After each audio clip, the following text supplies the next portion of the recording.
Hi guys, I'm Lawrence Linker, CEO and co-founder of XC Academy. Our mission is to provide comprehensive educational resources that help people of all levels to rapidly deepen their understanding of Web3 and blockchain technology. We have an incredible suite of innovative educational experiences launching soon, but in the meantime, I want to offer you the experience that helped me learn about blockchain the most, just talking to really smart people in the space. This week on the podcast, I'm talking to three incredibly smart people who, while working at really big and well-established companies, have roles focused specifically on the fast-growing Web3 space. Today, I'll be speaking with Rishi Ramchandani, who is leading the Web3 growth team in APAC for Google. Rishi, it's great to see you. Great to reconnect with you. Of course, we met when you were working at a different company, but now you're at Google. So maybe for the benefit of our audience, tell us a little bit about your professional history and how you came to be in the role you are in today. Yeah, sounds good. So let's see. I spent the first kind of decade of my career at a bank at Merrill Lynch. Did a bunch of roles over there, but for the most part was sales trading on the equities desk. So we would use the algos and trade on behalf of large institutional clients. Most of this was in Hong Kong, where I'm originally from. But about 7 years in, I got a little bit bored, asked for a transfer, and moved over to New York.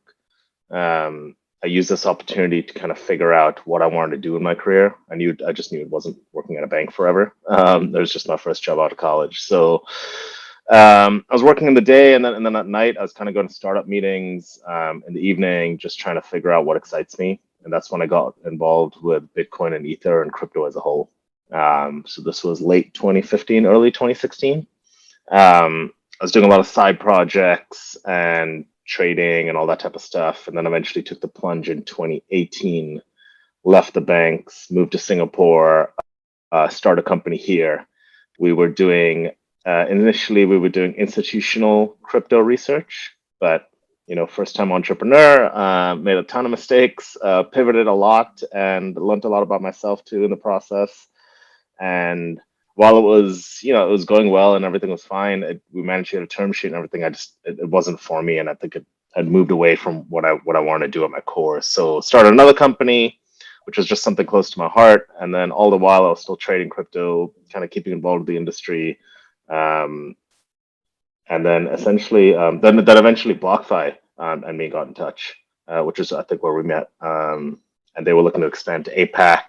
I was a user and a fan at that time, so was that first hire in APAC, led the team over here, grew it out, stayed until the day of bankruptcy, so was as loyal as one could be. Sounds good. So yeah, that's right. We have a few things in common that I just want to mention. So one, I also started my career at Mother Merrill. Two, you didn't say explicitly, but you mentioned at some point starting another company that's close to your heart. And if I'm not mistaken, that's an education company, isn't it? Yeah, around financial literacy, financial empowerment. Yeah. Yeah. So something probably when we started talking to, right? One of the things that we have in common, definitely passion in that area. And then yeah, so when we first met, I was at BitMEX. And you were at BlockFi, and you were already way more advanced in the crypto, kind of learning curve than me. And I got to learn a lot from you in those days. And I'm really happy to be able to keep doing that now. No, it was fun. It's been fun. It's been a good relationship growth. Tell me about how Google first came on your radar. So you're, BlockFi is obviously going down. You guys had that heartbreaking almost save where FTX was gonna come in and save the company, and of course that didn't work out. So you're thinking, okay, I'm gonna need to do something else. You're probably thinking, is it another crypto company? Am I going back to doing my own thing? I'm willing to bet that Google was probably not on your short list of opportunities that you thought was going to come your way. Well, no, I've been talking to them for a long time. I mean, it's a big company, right? So these things don't happen quickly. So I've been talking to them for a long time already. So regardless of what was happening at BlockFi, it was of interest. They were looking to build out. They had a lot of success in the Web3 side, and they were looking to build out a specific team. And it was super interesting to me because, I mean, A, it's Google. B, at the end of the day, like we within the ecosystem, you need big companies to kind of come into the space, to take it seriously, to bring that level of sophistication that will drive institutional adoption. And in this particular case, it's heavily focused on the technology, right? So I kind of view it as, for people who are truly passionate about the blockchain technology, you can either work at a company where it's at the primary core of what you're doing, or you can work at a larger institution and drive that strategy, and drive that internal adoption, and it will in turn drive the external adoption. I tried it when I was at Merrill. No one would listen to me. It was too early, and I just didn't have the influence, so I left. And here at Google, it's a role that's specific in this space. And what we're trying to do, and the approach that we're taking, is really refreshing. Also, honestly, just working with smart, good people after everything that happened in 2022 is refreshing. Being at the heart of it all, and it's just refreshing also to just be on the technology side of things, because I was in the past, it was more on the financial kind of side of the blockchain side. Yeah, that makes sense. So look, tell me about what it's like working on Web3 for Google. Yeah, I mean, it's a lot of fun. I've only been there 4 months. It's been a lot of fun.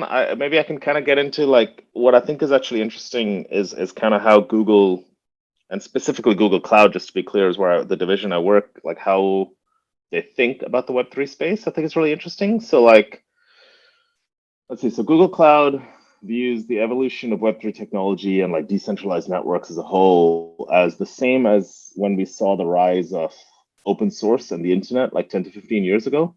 So just as open source developments and were like integral to the early days of the internet, we kind of see Web3 yielding innovation, value creation for consumers and businesses. And as the technology gets more mainstream, companies will need scalable, secure, sustainable infrastructure. And that's where we see ourselves coming in, to kind of help people and industries grow and support their network. And we really believe that we can play an important role in that evolution. What role would that be?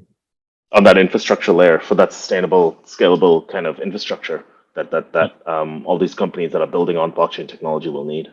Yeah, so tell me more about that. So you're working specifically within the Google Cloud team, which is managing. So look, assume that our audience really knows nothing about this, right? What does Google Cloud do? What kind of services would a Web3 company need from Google Cloud? Okay.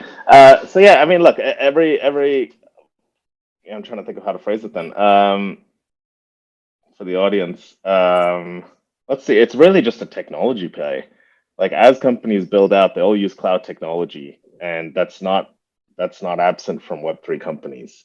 They build on cloud technology, and you really need just secure, reliable infrastructure in order to build your company. And there's us, and there's other competitors out there, and we're trying to provide that. And then at the end of the day, we're just trying to also make it easy for Web3 companies to build. So, we spend a lot of time talking to our global product team, who's fully focused on Web3, as well as clients, to kind of understand what they want to build and where they see their difficulties. So it's very much a technology play, as opposed to, what I was doing in the past, where we were looking at yield generation and digital assets and so forth. This is very heavily on the technology side and focused on Web3 developers, and kind of finding their pain points and where we can help them. And what are you seeing so far? What are the pain points that Web3 developers are having? Yes, security is a big one, which we all know about. We read about all the time. Scalability is another one that we always, like the time to go to market is another one. It's actually not that. It's really, honestly, it's very similar to the stuff that you would see on a Web2 company too, right? On the pain points over there, and Web3 companies are not that different. At the end of the day, they're trying to build really fast. They're trying to keep up with the ecosystem, which is ever changing. And they just need something reliable on the back end so that they can kind of focus on the business side of it and focus and have someone reliable on the technology side to build on top of. Yeah, that makes a lot of sense. And I think, looking at the Web3 world, the whole ecosystem is just so new in so many ways, right? And I remember at BitMEX, a lot of times it's like us as a new company being supported by a network of partners who are all individually kind of new. Yeah. And sometimes you have this experience of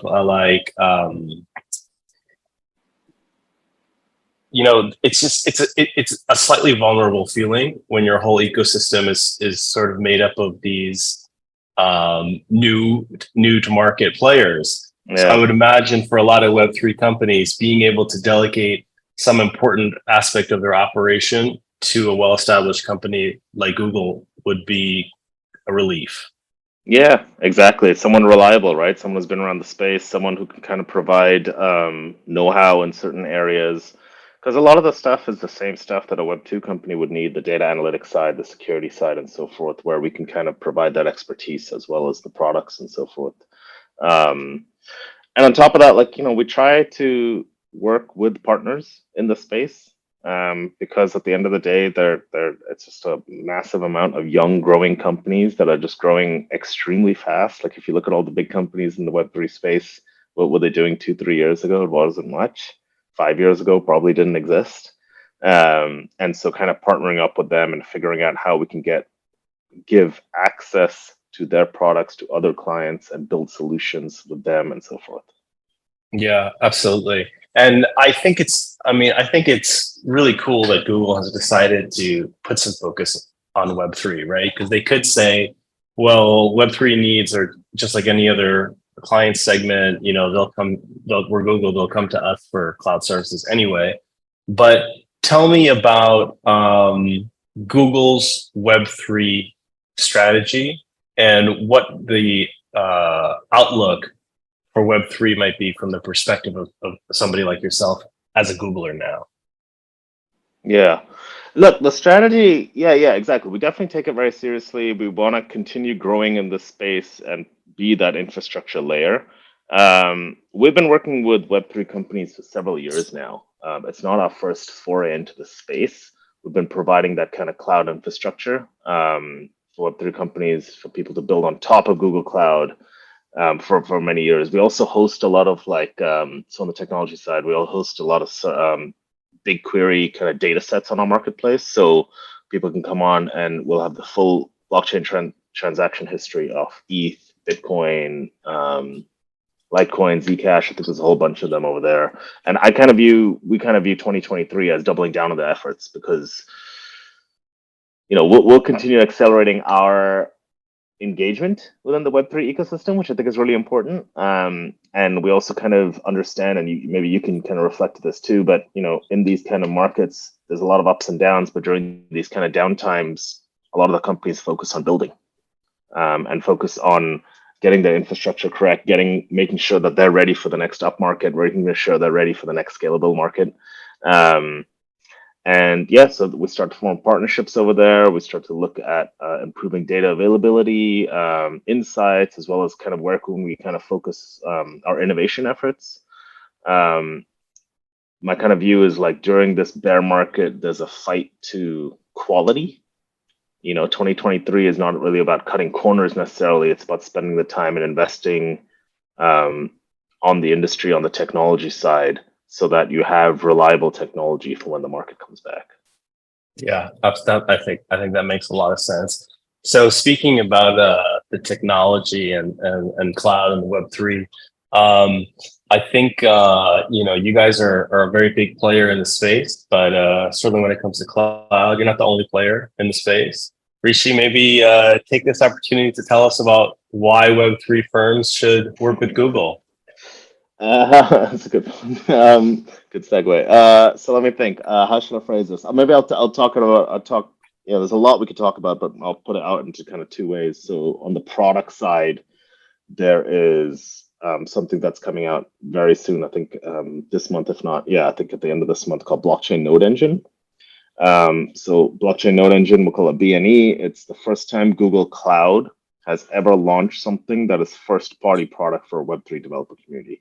So the two main challenges generally that BNE addresses is essentially the time it takes to actually launch a node, and the pain of keeping it up and running. So BNE reduces the pain points. It furthermore kind of affords developers complete control of their nodes and where they're deployed. Because right now, developers will come to Google Cloud, they'll have to manage the installation, the maintenance, the operation of their own node, which is a taxing overhead, even for well-established teams. So now developers can come on, focus on their unique business kind of differentiation and benefit from Google Cloud's operations. So that's one which will be launched, I believe, in a couple of weeks. And then the other one is we recently launched, which me and you had talked about, is our Web3 startup program. Again, it's showing that we want Web3 startups to come and build on us, and we want to kind of help them in that journey. And the idea is to give the opportunity for startups to build faster and easier with us. So giving them the resources they need at that early stage when it's most crucial. So outside of the fact that we give up to $200,000 in credits, there's also a gated Discord community, so they would get access to all of our product and engineering team within the Web3 space, early access to products and stuff that we have. We kind of did partnerships with certain grants, partnerships with the venture ecosystem side, so they got kind of early access to that, and then also just products that we partnered with around the ecosystem. I don't think I can mention any names, but it's all available on the website anyway. Yeah, I had a look at that, and it sounds really compelling, right? And I mean, I think being able to get that kind of support from Google is really cool. Maybe it's also bringing that whole Web3 community together, right? Because that ecosystem community is such a big part of it, which it may not be as big in other areas. So we recognize that. Yeah, very cool. So maybe bringing this conversation towards a close a little bit. I guess I was wondering, because Google is, I think, quite well known for being a very sustainability-minded company, and the Web3 space sometimes has a bad reputation in this area. I'm just wondering, how does Google sort of square the corner on that one? Wait, is that it's. I mean, I learned it also kind of through the interview process and after joining too. That Google is carbon neutral today, which I think it's very impressive. For being such a big firm and everything, and they've announced a goal of being carbon free very soon, and I believe that's 2030. So carbon free by 2030, which is going to be really impressive. So look, blockchain companies, I should say, a lot of them use us because of that neutral carbon footprint that we have for the infrastructure. Additionally, many blockchain kind of networks utilize proof of stake consensus model, which is generally a little bit more carbon friendly rather than proof of work. So we view it as proof of stake as an exciting opportunity for these new networks to leverage the benefits without a carbon footprint. And we try and work with companies on that. Yeah, that's cool to understand. Okay, Rishi. One of the things that I hope will prove to make my podcast a little unique among some of the other podcasts out there is I feel like the topics are interesting, and I probably want to get a little bit more topical moving forward and talk about more current events and stuff like that. But I want to show I'm almost more interested in the people in the Web3 space, and I hope that at least in this first year of the podcast, I can really give people a look at some of the incredible people that I interact with, particularly in the Singapore Web3 space. So maybe would you give our audience a little bit of a look at who's Rishi, kind of the man, what can you tell us about yourself that's not on your LinkedIn profile that might give the audience a chance to sort of connect with you a little bit? Yeah, there's personal stuff which you know about, and you can mention that. I have no problem with that. The thing I was thinking about, I think it should be up to you to mention that. And it's such a great story, Rishi. So I encourage you to talk about it. All right, so on the personal side, we just adopted a little baby girl. It's been absolutely incredible. It's something that we've always wanted to do. It's been a long journey to do it the right way, the legal way. It took us just shy of 5 years. We just bought a home, actually just the week before I joined Google, so timing worked out extremely well. That's something about me that you're never gonna know unless you talk to me and so forth. Something we're extremely happy about, and it's kind of made our family complete. And the other part is, maybe touch just because of also what you guys are doing. Is that financial empowerment? It's still really close to my heart, and it's something I'm so passionate about. It's it's also interesting. I think it's interesting how I kind of got to that point. So after my first startup, I didn't know what the hell I was doing and what to do, and I did this thing called Vipassana, which is that 10-day silent meditation. And I came out of it, and I was talking to my wife, and she's like, just do something, like forget about the money, forget about anything, just try and find out what makes you happy. And I think most people don't know what makes them happy in their career, and they're just kind of going along with it. And it sounds silly, but I did a couple of trials and a couple of different things. I was trying to do something in coffee and a couple of other things, and financial empowerment kind of came, and it just took wind within me, and I thought it was amazing. And we did like, it was a small business, but it was just me running it. It was just teaching people about finances, and we kind of realized that it's not just about people on the lower income side, middle income side, even people on the higher income side that make a ton of money and they just have it sitting in the bank, for example, and doing nothing with it. And it was really focusing on giving people the empowerment to understand the risks, because I think that's the biggest thing. If they don't understand the risks, and it is quite scary, and understanding what to Google and what to research and what to ask people. At the end of the day, I kind of feel like you work so hard to make money, and it would be really great if people could sit there and take that money and make the money work for them. Yeah, true that, Rishi. I think that's something I really connect with quite a lot. And I've made a lot of mistakes in my life because I didn't always have access to that kind of information. So most don't, right? Most don't. And I think if I can sort of take over the mic for a second. I mean, I think this is a big part of why I started XC Academy, right? Because as this crypto revolution started to take place, I had the sense that, this is something that is going to change the way people, it's going to change the financial system of the world. And this is a new opportunity to empower people with information.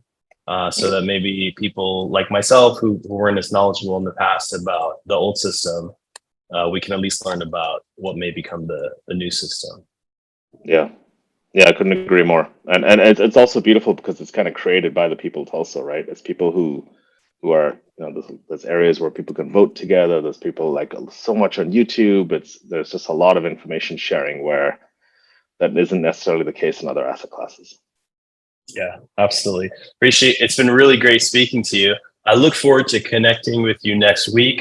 I'm going to bring you in with Ashok and Kareem to kind of bring together these 3 different conversations that we've had and have a little group discussion and have an in-person discussion, which I think is always nice as well. So I look forward to seeing you then. I hope you enjoyed that conversation as much as I did. If you're interested in learning more about any of the subjects we spoke about today, or just want to meet some really cool, helpful people in the space, please consider joining us at the XC Academy Discord server at dsc.gg/XC Academy. We'll be offering special rewards for the first 100 and 1,000 joiners of our Discord when our product launches later this year. So make sure to get in early and be whitelisted for special perks. I'll see you there.